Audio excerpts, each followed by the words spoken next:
Welcome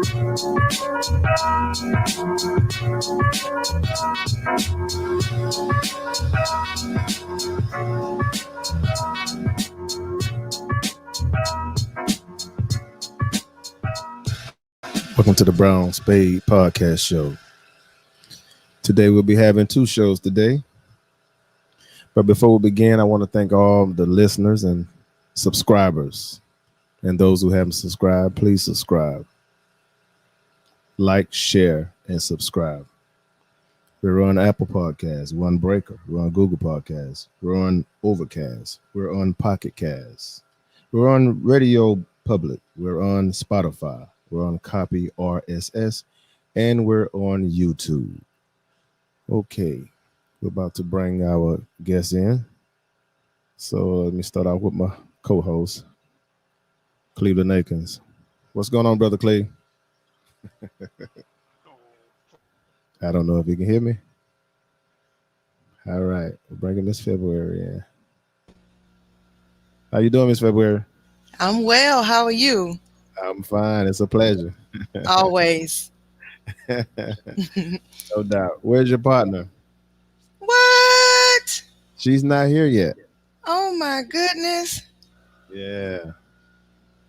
Nuh-uh. Let me text her. Yeah, normally she's on time. Mm-hmm.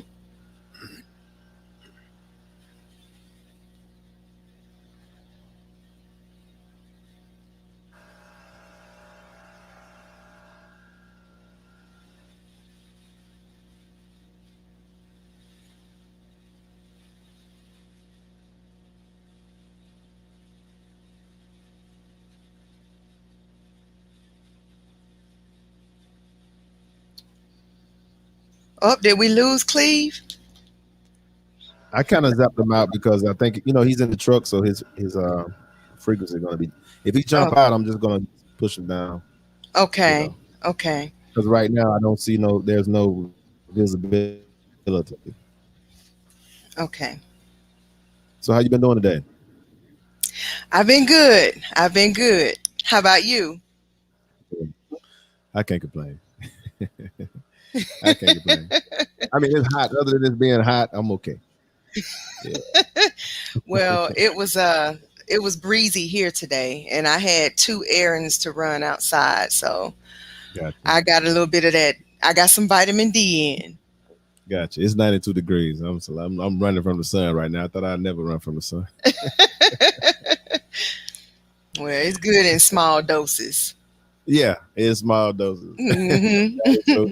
Yeah. Okay, Erica said, hold on. Okay, so we just hold tight. Okay. All right. Let me put a little music on. Hold tight. Okay.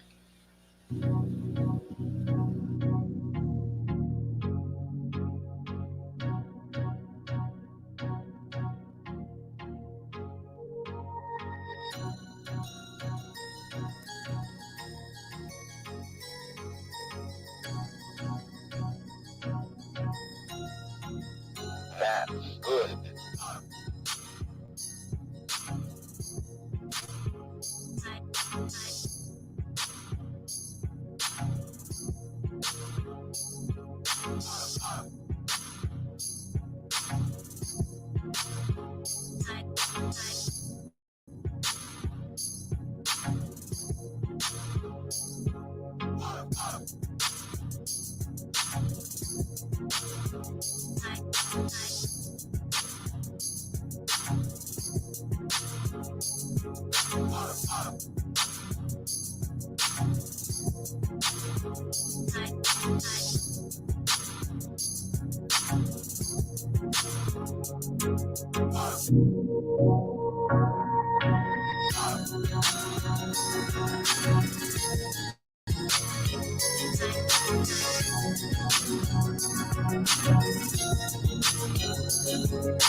Daniel, can you resend the link to Erica?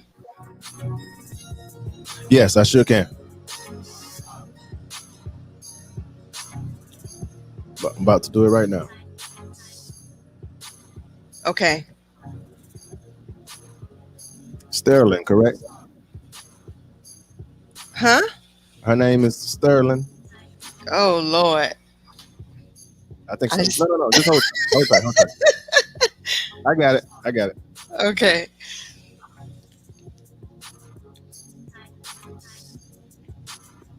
All right. She should have it. Oh, I see you with your spade on your shirt. Hey. You like that? You go. Hey, Hey, Erica. party for the party. Yeah, What's going on? child ran over at work. I supposed to been off at 4, but our system went down for 2 hours. So Wow. everybody been playing catch Okay, up. we're on live. I don't care. I don't want you to I'm incriminate off yourself. now. I ain't incriminate myself. They system messed up. So yeah, what it is. I did my job. What's going on? Nothing much. What's going on, people? All right, all Where is right. Cleveland Akins? Oh, I get to be the Well, we're co-host gonna today. be in and out. Not. Don't tell him I said that. I'm just playing. He's gonna see the recording, Erica. Yeah, he will. See. Let me see if I I'm can gonna pop put my in. hat on because my hair not done. So hold on. Okay, there you go. That's right. You got to represent. Whew. Well, he's still Oh not. Lord. Yo, brother Cleve, can you hear me? Okay, he's still out and about. So we'll go ahead and It's get all started. good. We'll hold it down. Yeah, we'll go ahead and get started. So, excuse me. Let's see here. Where is my pad? Okay. So today's topic is let's see where we are. We are here. How can we build a strong family unit in today's society? That's where we are. Well, first, let's admit we all have a problem. Do we have a problem in this community with building families these days? Let's kind of come to an agreement there. Yes, because apparently, like it was just recently brought to my attention that it's not cool if you are now within a 2-parent household. Oh, okay. What you got to say? That's what I said. That sounds so stupid and ignorant, but What you got to say, Miss Fairfair? Can you hear me? Oh, she went out. where she go? I have no idea. I have no idea. There we go. Yeah. So okay. So you said that's what you repeat that again. That if you live with both of your parents, that's not cool. Okay. And If you your got this. parents are together, whether they could be together, I guess just if they're together, it don't matter if they married, but if they together, y'all all in the same household, Right. whatever. Right. Apparently that's supposed to be not cool. She said her screen froze, so she logging back in. Oh, okay. Because I was just about to send it back to her, but okay. So that's why I was like, huh? Like what?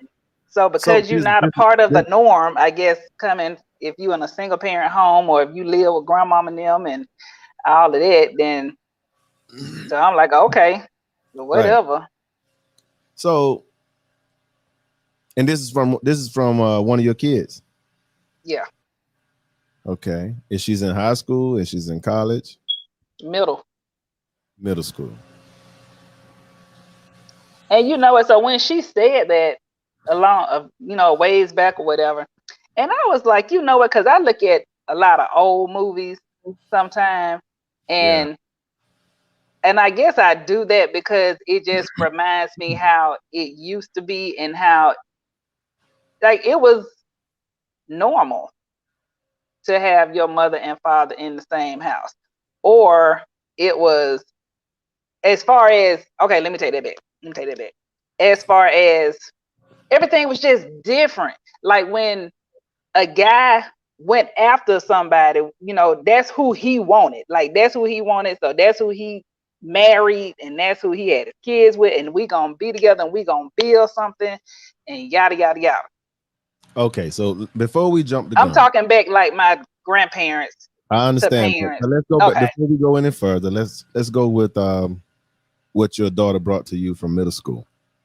So what it sounds like is just from that alone, just by hearing that, it sounds as though even those kids that come from those single parent homes has normalized single Yeah. parent. Yeah. So that's why your daughter seemed as though she was out of place when that was the proper way to be. You're supposed to have both parents in the home. That's the And way. I think that was her response. Right. To be honest with you, I think that was her response. She was probably like, I'm glad I got my mama and my dad in the same house. Like, who wouldn't want their mama and their dad in the Right. same house? But she was like, yeah, I do y'all and I do me. So I'm happy with how my household is. Well, hello. Ooh, we should have prayed before this broadcast. So what did I miss? Well- Nothing. You missed nothing. It's just the well, devil trying to stop us. well, The devil. Basically, Miss Erica was stating that. Well, at first I said let's admit that we have a problem. Mhm. I think that's when you lost communication. And basically, she was saying that when her daughter went to school, in middle school, that the kids made her seem like she was the outsider because she had both parents in the home. Mhm. So I told Yeah, Erica, like they were shocked. They were Yeah. shocked, Yeah, pretty so- much. yeah. So like I told Erica, I said it's almost. I said what happened is those kids that's coming from a single parent household, they have normalized single parent household, which is not the correct order. Let's put it like that. Can Yeah. we all three agree to that? Can we Yeah. agree? Yeah. Yeah. It's like it's flipped because, like how I was saying the last time all of us were together in my whole subdivision, I could count on one hand how many single parents there were, but it didn't matter because back then, everybody looked out for everybody. But So you come your you better hush. You better stop. I know you about to say something smart. You better. no. No, I'm just saying that your situation was. I'm not gonna say it was not. Your situation is how it's supposed to be. Is an example of how it's supposed to be. But, and I'm older than you. I'm 48. Yay! So hold on. What happened? How's What's she doing? Wait a minute. Who is that? Is that Cleve trying to Yeah, drive? that's Cleve driving. Yeah. Breaker 1 2 1 2. Are you here? Are you there? Okay. If he's not clear, we're gonna wait till he get clear. So anyway, yeah, your situation is the norm, and a lot of times we overlook that and we think it is the norm. So you thought you was cool with it because that's what you saw, and that's what you're supposed to see. Where people my age, when I grew up, you didn't see it. You see what I'm saying? So Yeah. But I'm saying even the people though that were single parents, like we, of course being kids, we didn't know. We were just like, it's just his mom, or it's just, but then come to find out later as we got older, oh, the dad had done died. They were married, but the father had passed, or right, they had got a divorce, whatever, stuff like that. But like I said, that wasn't none of our concern as kids. But as far as all of the adults, my parents and the other parents in the neighborhood, I guess because, like I said, at that time, everybody looked out for each other because since she was a single parent, then he would come to our house because all of us were friends. So he would come to our house until his mom got home and eat dinner and everything with us and make sure his homework and stuff was done. Then when she got home, he went across the street, went home. right. So. All right. Can you hear us, Brother Cleve? Yes, can you hear me?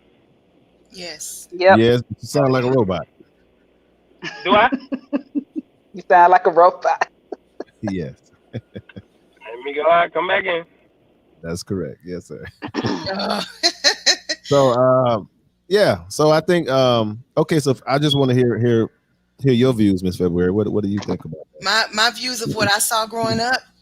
Well, not necessarily what we're growing up. We're just saying that first acknowledge that there is a problem, and we're just talking on the narrative of what can we do to build, which we haven't got there yet. I just want to hear. Yes, I do want to hear what you saw growing up, but I also want to, and then after that, we'll go into what can we do to try to change the narrative.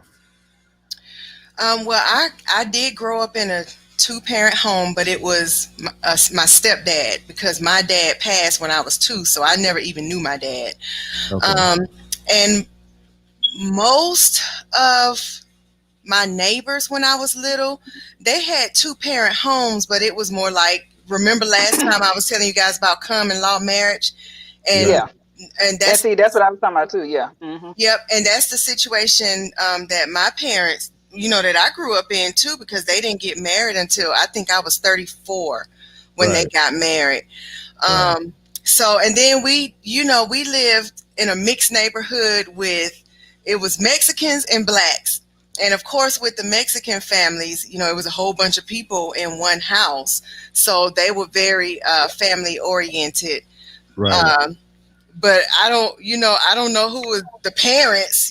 We didn't communicate like that. But I saw a lot of, it was common law. People weren't married. They were just married because, they had been together for more than 7 years or so. Right. Right. Okay. Are you with us, Brother Clee? Can you hear me now? How do I Say sound now? something to me. We just gonna leave you alone. Just stay like that. Just stay like Can you that. hear me? We can hear you. We Yeah. can hear you, Okay. but it's It's low. yes, it's And see, before you were loud, so that's why I said What just about leave now? it. Am I loud now? Okay. That's good. Yes. That's Yes. good. Okay. that's better. All right. Okay, So, I just want to hear some ideas from you guys, as well as my host, on how do we change the narrative as far as building a much more stronger family unit. But before I begin to ask, what we have to understand is, if you want to build wealth, you have to have a strong foundation. You cannot have a strong foundation with just a single mom. I don't care how strong she is or perceived to be. You can't have a strong foundation with a single male raising his kids at home, no matter how strong he may be. So, with that being said, don't you guys know that let's see here, because I did let's see, the single parent, for the single black mother, she has the lowest net worth in America. Y'all know how much that worth? How much For is the it? single black mother in America. She has the lowest net worth is $5. Oh wow. Wait a minute. What do you mean? $5 an hour? $5? No. Net worth, like what she has. Like this is what she has. Because again, you got to think about it now. She paying all these bills by herself. Think about it. And so the counterparts for the single white woman is like $42,600.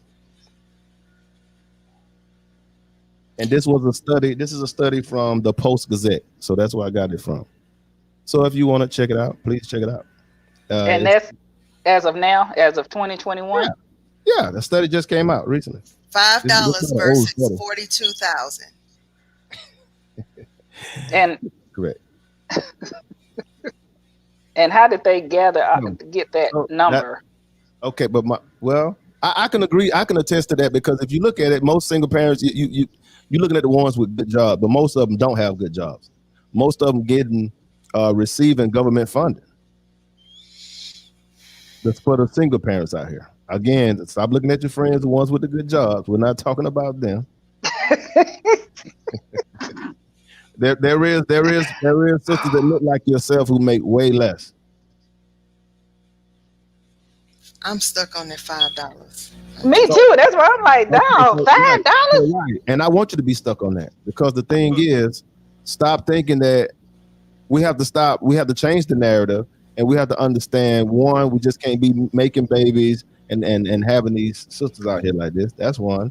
But that's a decision she's gonna have to ultimately make, right? And if you want this family wealth, we have to work together as a unit, man and woman. Okay, well, what happened? That's my question. What What do you happened mean what happened? between? You don't know what happened? between- Where you been? I well, mean, I step in here. I step in here. I put it as far as like in the 70s when jobs, in the 60s, 70s when the jobs and everything were depleted from the household. And I will say, once women were able to actually come into play and come into the workforce, and when y'all were able to come in, not just black, but all women, when y'all came in, y'all didn't come in to take the jobs, or to even get the jobs that they was bringing in for white men or all men. Y'all just came in to get the job, the labor jobs and everything that was considered to be, most black men jobs. So when y'all came in, because y'all wasn't coming in taking, white men jobs. Y'all just wasn't. They was letting y'all come in to do jobs, labor jobs and everything. But most of the jobs done by black men. So once y'all came in to do the job and they see how efficient I was doing them, they said, well, look, we could pay them less and get more of them and do away, some of the jobs that we got the men doing. And a lot of times, I don't know if y'all remember the episode of Good Times. Do you remember that episode Good Times? When James and Florida went down to the Department of Labor. I know what you're talking about. You remember that episode? And you remember she got the well, job? No, it wasn't the Department of Labor. It was he actually had got the job. It was at like a department store or something. And they pretty much had promised him the job, but he took her with him because he was like, they can give you something too. But then when they got there, the head person told the hiring lady that she had to hire Florida instead of James. And she was like, but I already done promised the job to him. But he's like, but we're killing two birds with one stone. She black and she a woman. Yeah. Right. That word minority. That episode right there was, it wasn't until I got older that I understood why it was so deep. But he was mad because he was like, here it is, I can't even provide for my family, but they're gonna choose my wife to get the job and they're gonna pay her less. And he was mad. I mean, he was, because he couldn't provide for his family. Yeah. So throughout that time, I mean, that's what started happening. When women started getting the jobs and coming into the job market, y'all wasn't replacing all men. Y'all just was replacing black men. Y'all was replacing us, and they would pay y'all less. And it was more y'all that was willing to do it, work extra hours and all that, because y'all was just coming into the workforce. So they were like, we allow y'all to do, these labor jobs and everything. We could pay y'all less. And it started taking the job from the men. But what they did do, they replaced it with other things in the black community, because they did away with a lot of the factory jobs and stuff like that. And they took out the plumbing, all the different jobs that that men had hands-on training with. They took away those jobs. Okay, so I have a question. And that started the ball roll. Go ahead. I have a question. So I'm trying to phrase it right. So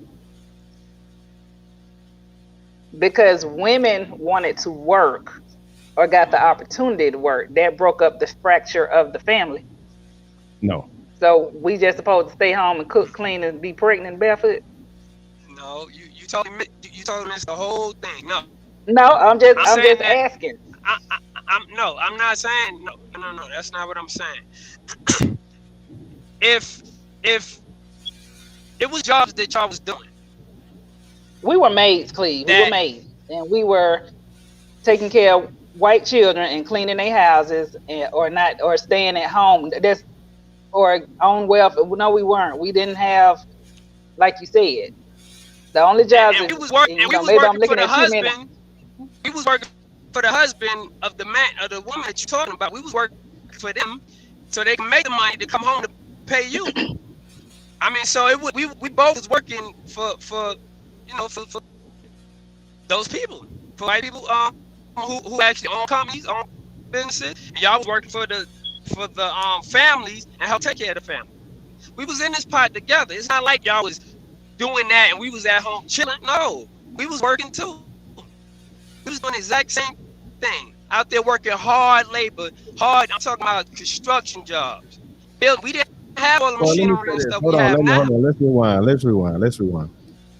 So we're going back in the time zone. So let's go back in the 60s, which I was not born in, but me neither. But anyway, for the sake of history, right? What we have to understand is during the 60s, there was segregation. So at that time, the black woman was working in white neighborhoods. but there was a lot. There was a lot of black. We lost Um, Cleve. that's okay. He'll come back. There was a lot of black independent companies. Right. Yes, it was. So, well, And they were family owned. and they were family Yes, owned, they were. and we were self sufficient, at least at a large percentage Mm-hmm. during that time. And so when we started talking about wealth, the transfer of wealth came when integration came about. And I think that's when we dropped the ball initially. And when I say we, I'm talking about us black people.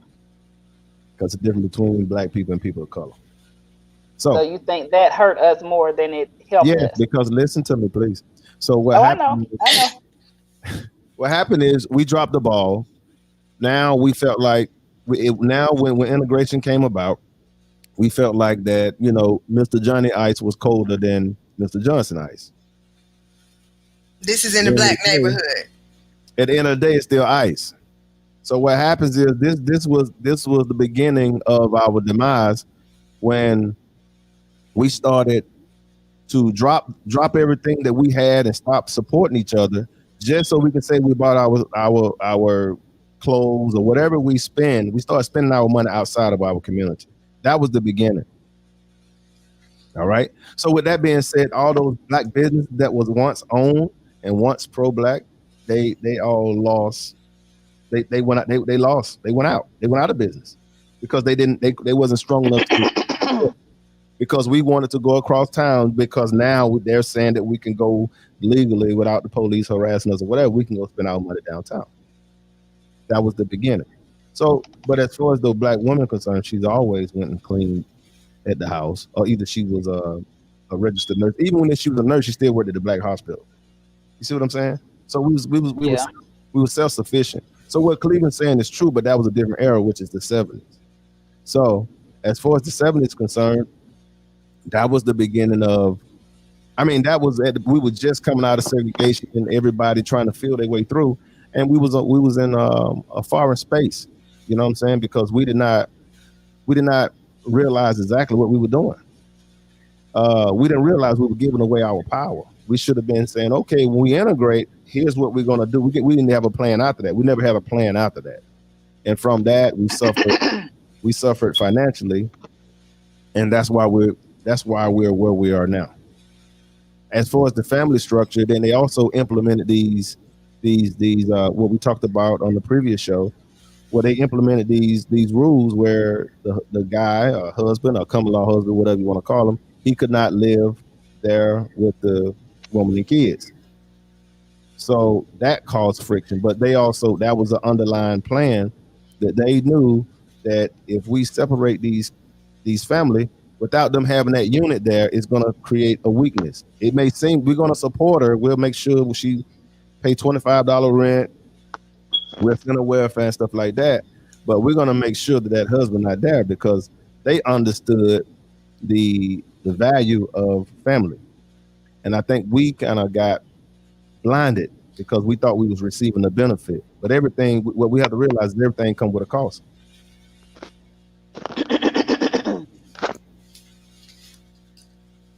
So we are talking about the breakdown in the black family.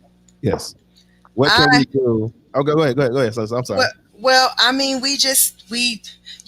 in older days, the family used to come sit around and listen to the elders in the family tell their stories.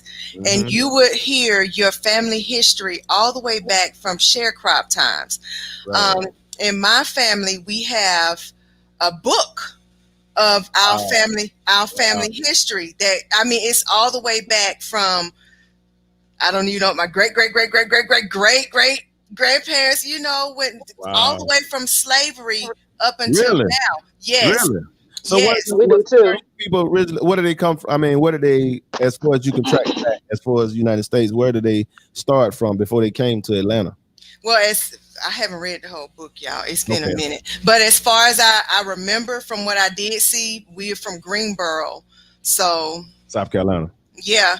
So I just think what's happening now is everybody is about themselves. Everybody is out to make sure they are taken care of, their family is taken care of, and we're not teaching our kids how to go visit the elderly, call and check on your great aunts, aunties, grandparents. It's just certain values are lost. I know the way my mom raised me is, write thank you notes when people give you gifts, call your great aunts and aunties, go visit them, go check in on them. And when I do that, I hear those stories. Mm-hmm. So I think that parents are trying to be friends with their kids. And I agree with that. They're just having a lot more freedom when it's not time for them to have so much freedom, if that makes sense. Right. That makes a lot of sense. And I think, your point is very valid. We do not cherish family the way we used to. No, we don't. I remember, I remember growing up. I lost my father too at that. I was 6 years old. My father was murdered. So I remember very clearly how, when he was alive, all of my cousins, they came around. I mean, I saw them like almost every day. Right. And it's like when he passed away, it's like everybody vanished. So it was like a big gap. I couldn't explain it as a child, but I just felt a big void. You know what I mean? Yeah. So Daniel, he was the glue. He was the glue of the family. He was the glue. He was the life of the family. And my father, he's from Alabama, and a lot of those cousins, he followed some older cousins up, and they had kids, and their kids, they admired him because he was stylish, flamboyant guy, so in my family, it was my great uncle, and him and his wife, he had one wife the whole time he was married, and they had 2 kids. And every Christmas, the whole family would go over there for Christmas. And it was family members that I would forget about until I would see them at Christmas. But he was the glue for our family. And just the way my mom raised me, I still reach out to his wife. I reach out to his kids on Facebook, and just cousins that I would normally, if we didn't have those gatherings every Christmas, I would not even know them. Right. Yeah. Right. Mm-hmm. Yeah, my family, they're big on, like we have, like how you were saying your family has the book or whatever to go back.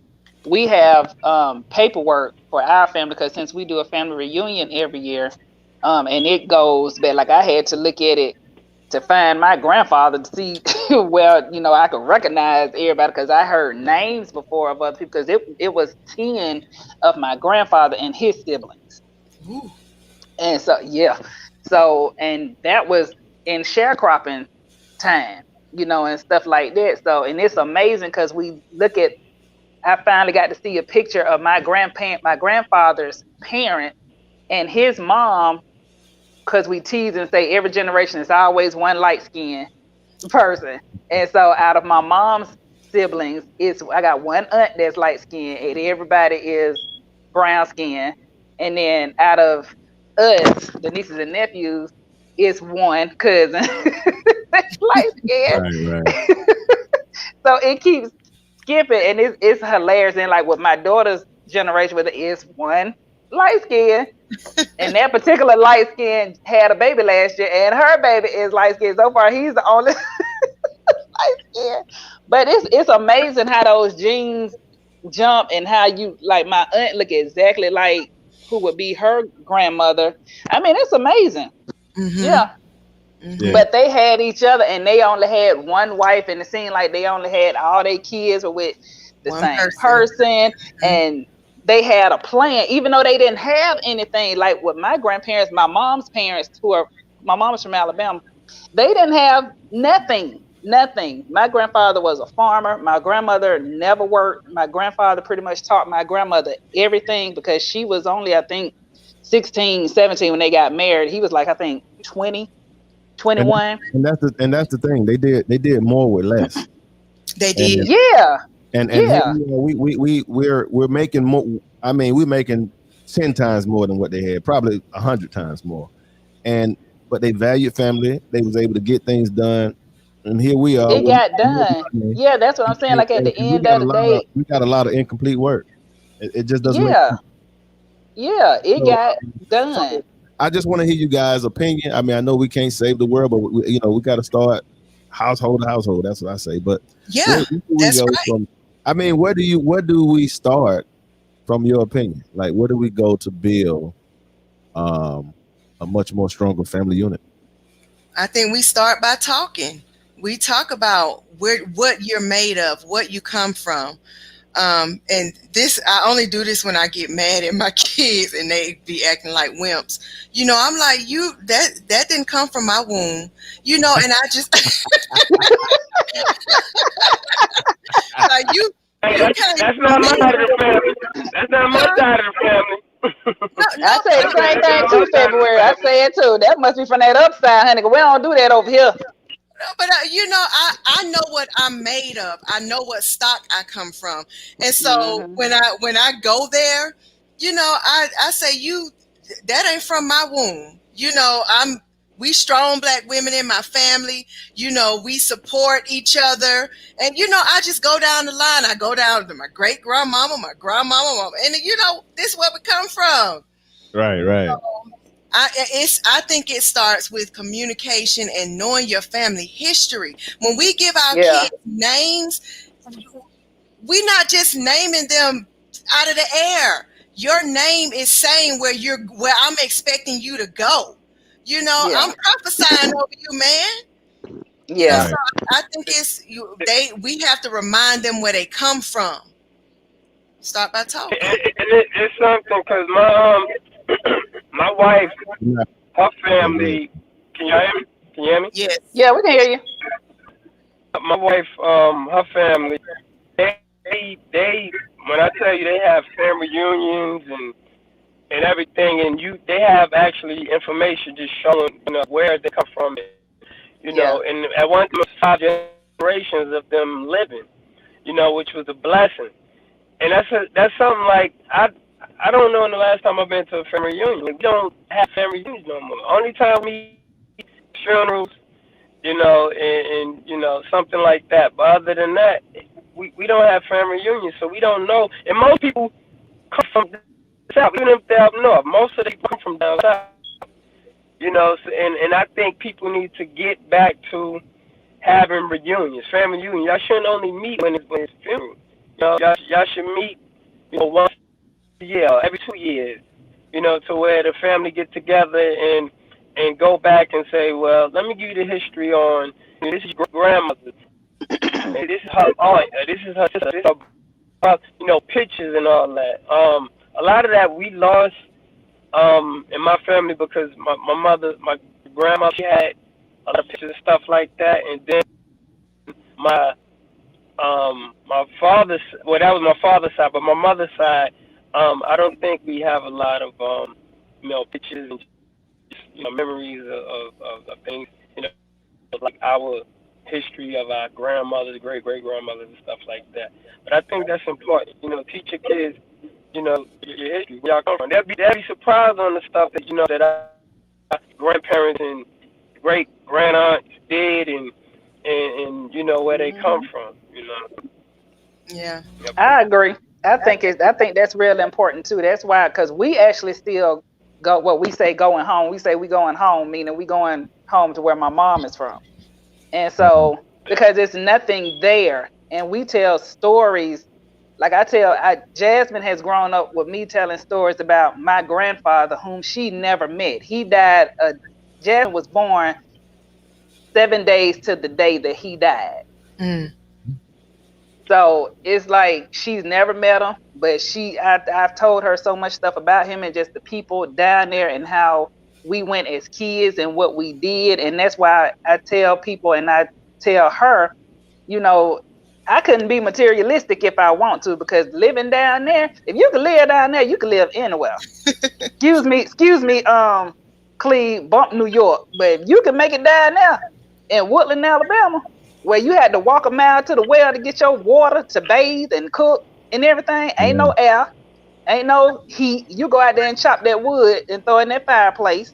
You want some chicken, you go out there and wring one of them chickens' necks, pluck them feathers, skin it, whatever, and stuff like that. Like, that's real country Real down living. there. Right. The only thing that we had that was what they considered updated by the time the grandkids came along, the bathroom was attached to the house. So, but other than that, I mean, and it's still like that. When we go, I mean, we can't go in my grandparents' house anymore because the grass and everything has grown up so high and everything and stuff. But my grandfather built that house. Like, we used to go up under the house and play. It wasn't stable. It sat on rocks. So if I'm in the kitchen and you in the living room and I jump, everything slid. Ooh. So, yeah. So, and I mean, at nighttime, you hear every kind of cricket, every kind of this, every kind of that. And I mean, there are no street lights. I mean, they not too long paved the roads. Some of the roads are still dirt. There's no police. There's no fire department. There's no hospital. The closest thing to them is Carrollton. Mm. So, I think Erica made another good point. We had chores and you had things to do, and it's our kids these days, parents just talk out the side of the neck. You don't stick to what you say, you don't hold them up to the standards that you set. So we got to communicate and we got to teach our kids about hard work. And it's got to we got to teach them their history. You have to teach them their history. So that's why when we go home. That's the legacy, right? That's the legacy that you were just talking about. We don't talk about legacy. Like, kids, especially, you remember that because your mother was from the rural area. But as you begin, like your kids, they don't. I mean, if you didn't tell that story, they wouldn't have a clue. So you have a lot of kids who don't have a clue about their lineage. And those are some of the most sacred treasures that one can ever have, knowing where they come from. But like Cleve said, that's why it's important to have some type of family reunion or some type of, and I mean, we don't go every year, don't get me wrong, but my family they have it every single year. And it's I think this year it's in North Carolina somewhere, but they had it. And even last year during that pandemic, they canceled because we supposed to went to Vegas. It was in Vegas, but they still had it through Zoom. So they had all these little monitors and could see people and everything. But it's really cool, and they tell the whole history too. And we have a family blanket that tells a story of this such and such wedding dress is such and such from slavery and this and that and all this stuff. So it's cool. And I tell my kids, I said, you have to know your history in order to know where you're going. You just didn't come from nowhere. Like you come from this type of stock. Like you got some good genes and everything, and you didn't come everything that they went through. As far as my grandparents and even my parents. And my parents, I ain't gonna say they had it good, but for them at that time, for the type of jobs that they had, that was a big deal. So I said for me and my brothers to be able to have the opportunities, that we have, and just like how we work now for our kids, for them to try to have better than what we did. That's how it's supposed to be. But at the same time, you have to understand where we came from and what the people before you went through in order for you to have what you have. And that gives them something to live up to. Some kids feel like when they're looking at their current situation, like, they might feel worthless. But when you talk about where you came from, because I know with me, my great-great-grandmother, she was a business owner. She was, when she passed away, she left things even to my generation. And so, I want to be like that. I want to be like that when I leave. And I know it's possible because she did it. Yeah. Right. Yeah. Right. And same here. That's how we ended up with our land that we got in Alabama now. That's what you call, she left something behind. And wealth is not always, it ain't have to be a gazillion dollars, but she left something behind. Say, you know what? I work for this, and now look, you can take it from here. Mm-hmm. Mm-hmm. And I think we don't have enough of that. We done got away from that. If you think about our grandparents, like, for example, you have these kids, just young people in general. Well, not necessarily young people, just people in general. When they die now, they don't even have freaking insurance. Right. Right. If somebody die, they want to post that GoFundMe.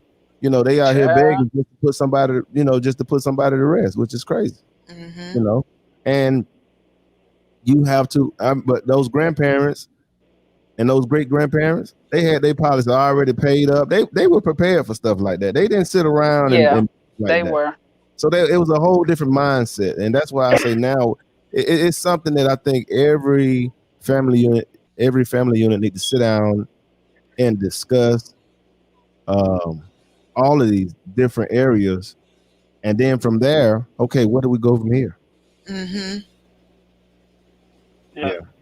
That's And what with your kids, like I have a friend we talked about, just you know, her having three kids, whatever. I'm like, you have 3 millionaires right here. Like it's just so many things that these kids can learn. It doesn't have to be a basketball, football, and stuff Hey, you're like not that. you're not Like, clear. Can y'all hear him? He's breaking up. can y'all hear me? Yeah, I can hear him, but you breaking up a little bit. you're real choppy. Hold on a second.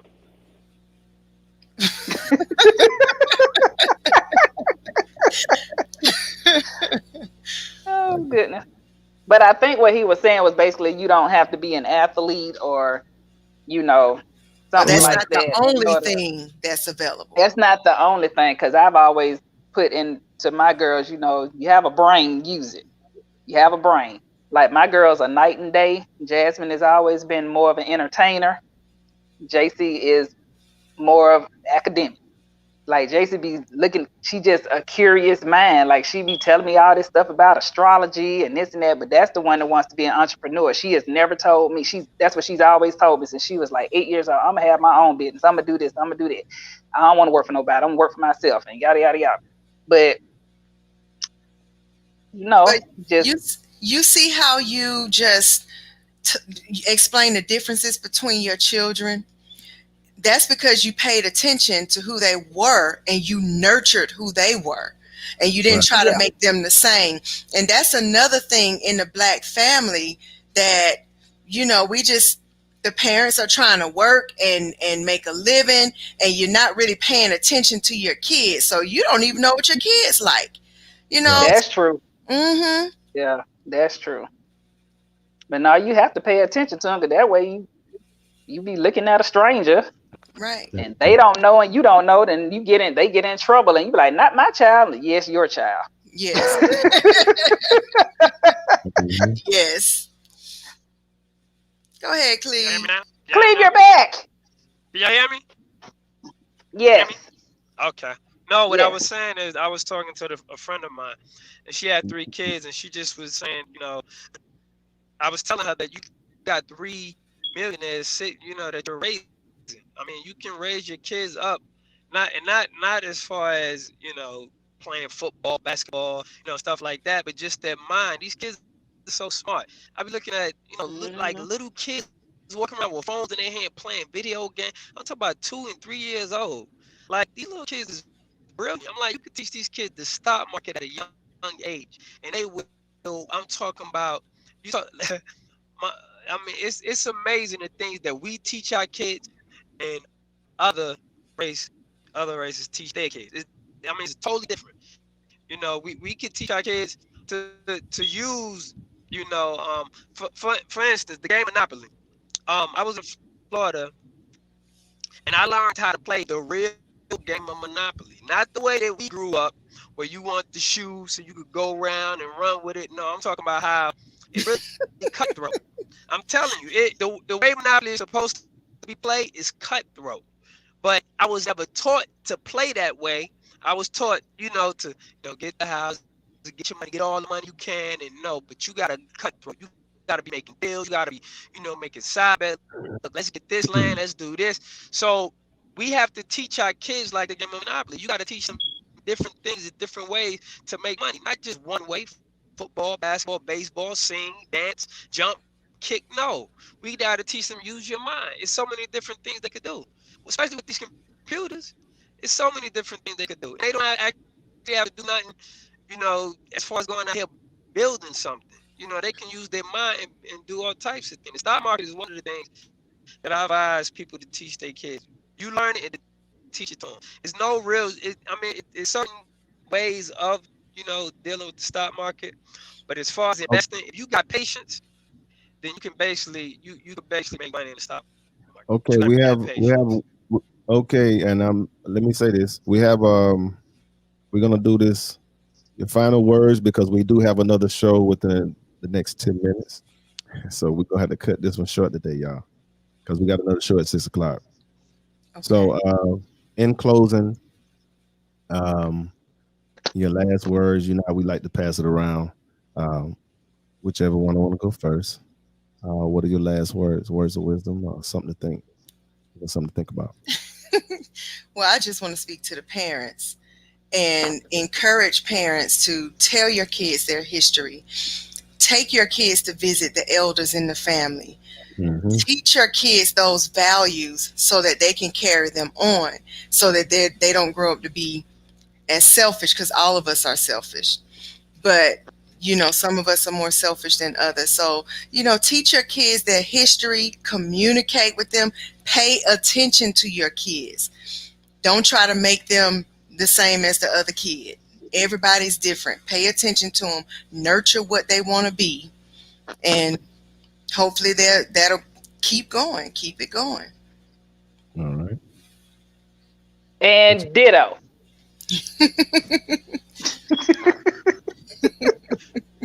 What you got, brother? She said everything Well, I I was would gonna say, say. I'm sorry I was late. ATL traffic is crazy. But I did catch a little bit of what the topic was.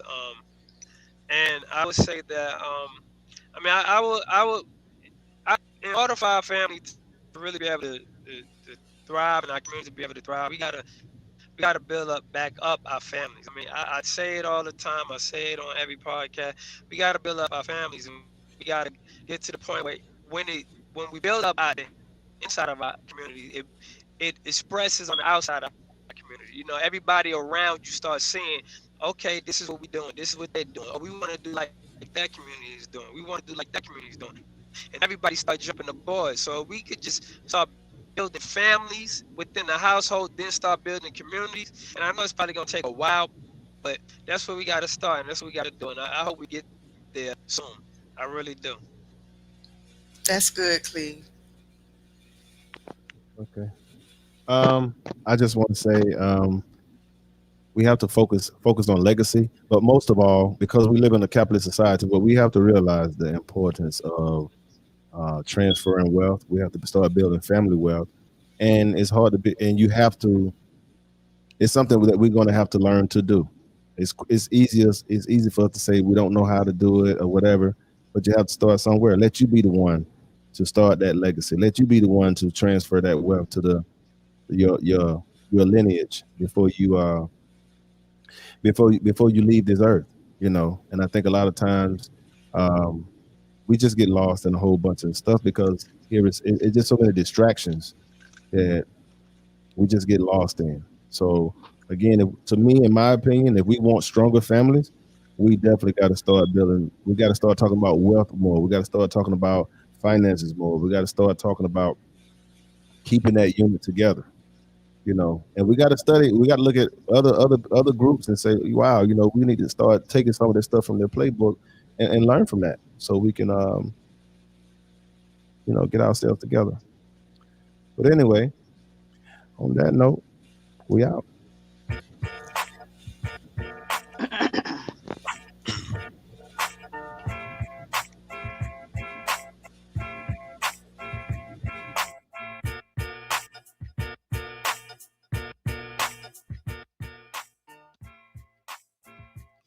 Y'all support us on the next show.